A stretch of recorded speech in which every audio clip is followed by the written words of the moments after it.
Hello everyone, welcome to my channel. I am MK Japintaj. Today in this video I am giving you the knowledge about first module of the subject operating system for 4th sem CSE CBCS VTU students. I am dedicating this video to all the students. Now let us begin.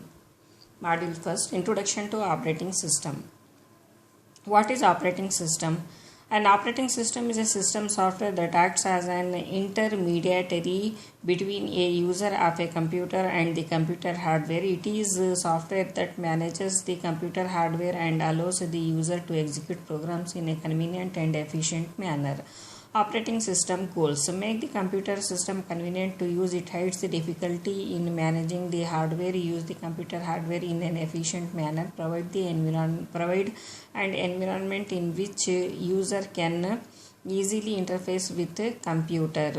It is a resource allocator. Computer system structure. Components of computer system. Computer system mainly consists of 4 components. Hardware provides basic computing resources. CPU, memory, input-output devices. Operating system controls and coordinates use of the hardware among various applications and users. Application programs define the ways in which the system resources are used to solve the computing problems of the users. Word processors, compilers, web browsers, database systems, video games. Users: people, machine, other computers. See the figure.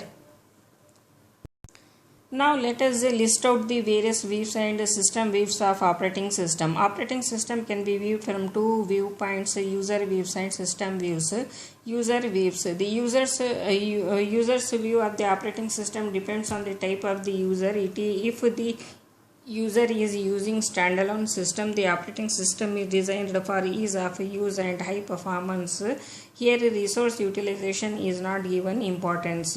If the users are at different terminals connected to a mainframe or mini computer by sharing information and resources, then the OS is designed to maximize resource utilization. OS is designed such that the CPU time, memory and input-output are used efficiently and no single user takes more than the resource allotted to them. If the user are in workstations connected to networks and servers, then the user have a system unit of their own and shares resources and files with other systems. Here the OS is designed for both ease of use and resource availability. Files. Other systems like embedded systems used in home device like washing machine and automobiles do not have any user interaction. There are some LEDs to show the status of its work. Users of handheld systems expect the OS to be designed for ease of use and performance per amount of battery life. System views. Operating system can be viewed as resource allocator and control program. Resource allocator. The OS acts as a manager of hardware and software resources. CPU, time, memory, space, file storage space, input-output devices, shared files, etc. are the different resources required during execution of a program. There can be conflicting requests for these resources by different programs running in the same system. The OS assigns the resources to the requesting program depending on the priority. Control program. The OS is a control program and manages the execution of user program to prevent errors and improper use of the computer. Computer system organization. Computer system operation. One or more CPUs, device controllers connect through common bus providing access to shared memory. Each device controller is in charge of the specific type of device to ensure orderly access to the shared memory. A memory controller is provided whose function is to synchronize access to the memory. The CPU and the other devices execute concurrently, competing for memory cycles. Concurrent execution of CPUs and devices competing for memory cycles. See the figure. When system is switched on, bootstrap program is executed. It is the initial program to run in the system. This program is stored in read-only memory or in electrically erasable programmable read-only memory. It initializes the CPU register, memory device controllers and other initial setups. The program also locates and loads the OS kernel to the memory. Then the OS starts with the first process to be executed, that is init process, and then wait for the interrupt from the user. Switch on bootstrap program initializes the registers, memory and input output devices, locates and loads kernel into memory, starts with init process, waits for the interrupt from user. Interrupt handling. The occurrence of an event is usually signaled by an interrupt. The interrupt can either be from the hardware or the software. Hardware may trigger an interrupt at any time by sending a signal to CPU. Software triggers an interrupt by executing a special operation called a system call, also called a monitor call. When the CPU is interrupted, it stops what it is doing and immediately transfers execution to a fixed location. The fixed location interrupt vector table contains the starting address where the service routine for the interrupt is located. After the execution of interrupt service routine, the CPU resumes the interrupted computation. Interrupts are an important part of computer architecture. Each computer design has its own interrupt mechanism, but several functions are common. The interrupts must transfer control to the appropriate interrupt service routine. See the figure. Storage structure. Computer program must be in memory, main memory RAM to be executed. Main memory is the large memory that the processor can access directly. It commonly is implemented in a semiconductor technology and dynamic random access memory DRAM. Computers provide read-only memory whose data cannot be changed. All forms of the memory provide an array of memory words. Each word has its own address. Interaction is achieved through a sequence of load or store instructions to specific memory addresses. A typical instruction execution cycle as executed on a system with a own Neumann architecture first fetches an instruction from memory and stores that instruction in the instruction register. The instruction is then decoded and may cause operands to be fetched from memory and stored in some internal register. After the instruction on the operands has been executed, the result may be stored back in memory. Ideally, we want the programs and data to reside in main memory permanently. This arrangement usually is not possible for the following two reasons. Main memory is usually too small to store all needed programs and data permanently. Main memory is a volatile storage device that loses its contents when power is turned off. Thus, most computer systems provide secondary storage as an execution of main memory. The main requirement for secondary storage is that it will be able to hold large quantities of data permanently. The most common secondary storage device is magnetic disk, which provides storage for both programs and data. Most programs are stored on a disk until they are loaded into memory. Many programs then use the disk as both a source and a destination of the information for their processing. See the figure. The wide variety of storage system in a computer system can be organized in a hierarchy as shown in the figure according to the speed, cost and capacity. The higher levels are expensive, but they are fast. As we move down the hierarchy, the cost per bit generally decreases, whereas the access time and the capacity of the storage generally increases. In addition to differing in speed and cost, the various storage systems are either volatile or non-volatile. Volatile storage loses its contents when the power to the device is removed. In the absence of the expensive battery and generator backup systems, data must be returned to non-volatile storage for safekeeping.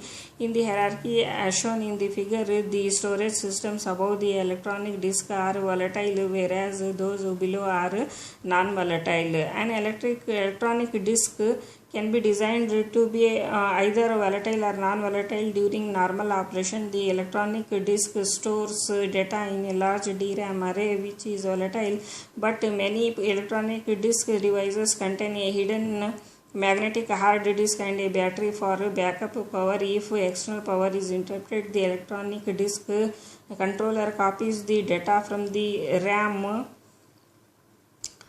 to the magnetic disk. Another form of the electronic disk is flash memory.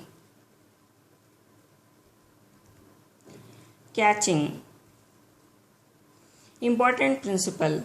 Performed at many levels in a computer. In hardware, operating system, software, information is in use copied from slower to faster storage. Temporarily faster storage cache checked first to determine if the information is there. If it is information used directly from the cache, fast. If not, data copied to the cache and used there. Cache smaller than storage being cached. Cache management. Important design problem. Cache size and replacement policy.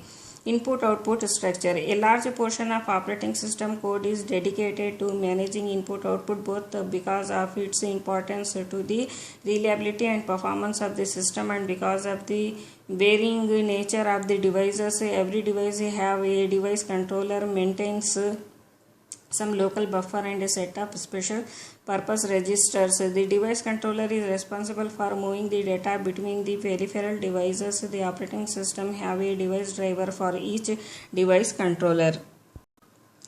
See the figure. Computer system architecture. Categorized roughly according to the number of general purpose processors used. Single processor systems. Most systems use a single processor. The variety of single processor systems range from PDAs through mainframes. On a single processor system, there is one main CPU capable of executing instructions from user processors. It contains special purpose processors in the form of device-specific processors for devices such as disk, keyboard, and graphic controllers. All special purpose processors run limited instructions and do not run user processors. These are managed by the operating system. The operating system sends them information about their next task and monitors their status. For example, a disk controller processor implements its own disk queue and scheduling algorithm, thus reducing the task of main CPU. Special processors in the keyboard converts the keystrokes into codes to be sent to the CPU. The use of the special purpose microprocessors is common and does not turn a single processor system into a multiprocessor. If there is only one general purpose CPU, then the system is a single purpose system. Explain advantages of multiprocessing. Multiprocessing system, parallel system are tightly coupled systems that have two or more processors in close communication, sharing the computer bus. The clock, memory, and peripheral devices are the multiprocessor systems. Multiprocessor systems have the three main advantages.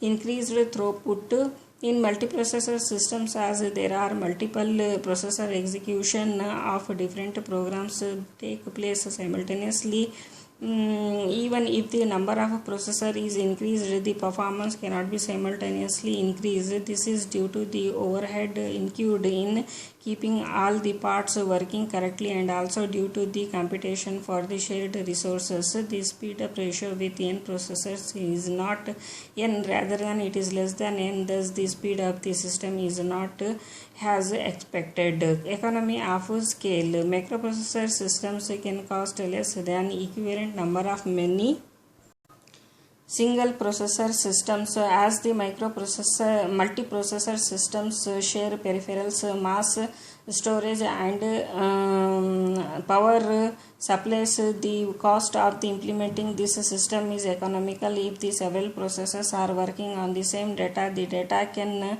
also be shared among them. Increased reliability. In multiprocessor systems functions are shared among several processors. If one processor fails, the system is not halted, it only slows down. The job of the failed processor is taken up by other processors.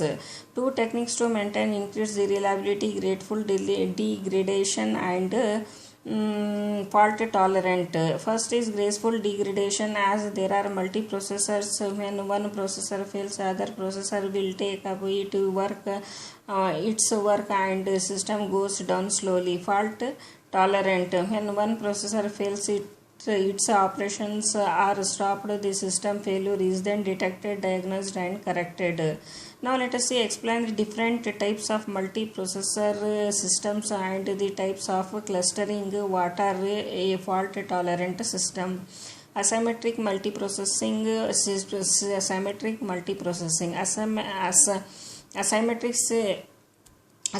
multiprocessing master or slave architecture. Here each processor is assigned a specific task by the master processor. A master processor controls the other processors in the system. It schedules and allocates work to the slave processors. Second one is symmetric multiprocessing. All the processors are considered as peers. There is no master-slave relationship. All the processors have its own registers and CPU only memory is shared. See the figure. The benefits of this model is that many processors can run simultaneously. N processors can run if there are n CPUs without causing a significant deterioration of performance. Operating system like Windows, Windows XP, Mac OS X and Linux now provide support for SMP, a recent trend in CPU designed to be include multiple compute cores on a single chip. The communication between processors within a chip is more faster than communication between two single processors. See the figure. Now let us see clustered systems. Clustered systems are two or more individual systems connected together via network and sharing software resources. Clustering provides high availability of resources and services. The service will continue even if one or more systems in the cluster fail. High availability is generally obtained by storing a copy of files, software resources in the system. There are two types of clustering: clustered systems, asymmetric and symmetric. Asymmetric clustering, one system is in a hot standby mode while the others are running the applications. The hot standby host machine does nothing but monitor the active server. If that server fails, the hot standby host becomes the active server. Second one is symmetric clustering. Two or more systems are running applications and are monitoring each other. This mode is more efficient as it uses all of the available hardware. If any system fails, its job is taken up by the monitoring system. Other forms of the clusters include parallel clusters and clustering over a wide area network. WAN parallel clusters allow multiple hosts to access the same data on the shared storage. Cluster technology is changing rapidly with the help of SAN storage area networks. Using SAN, resources can be shared with the dozens of systems in a cluster. They are separated by miles. Explain the multi-programming and multitasking systems. One of the most important aspects of operating system is the ability to multi-program. A single user cannot keep either the CPU or input-output devices busy at all times. Multi-programming increases CPU utilization by organizing jobs so that the CPU always has one to execute. The operating system keeps several jobs in memory simultaneously as shown in the figure. This set of jobs is a subset of the jobs kept in the job pool. Since the number of jobs that can be kept simultaneously in memory is usually smaller than the number of jobs that can be kept in the job pool in secondary memory, the operating system picks and begins to execute one of the jobs in memory. Eventually, the job may have to wait for some task such as an input-output operation to complete. In a non-multi-programmed system, the CPU would sit idle. In a multi-programmed system, the operating system simply switches to and executes another job. When that job needs to wait, the CPU is switched to another job and so on. Eventually, the first job finishes waiting and gets the CPU back. Thus, the CPU is never idle. Multi-programmed systems provide an environment in which the various system resources, for example CPU, memory and peripheral devices, are utilized effectively, but they do not provide for user interaction with the computer system.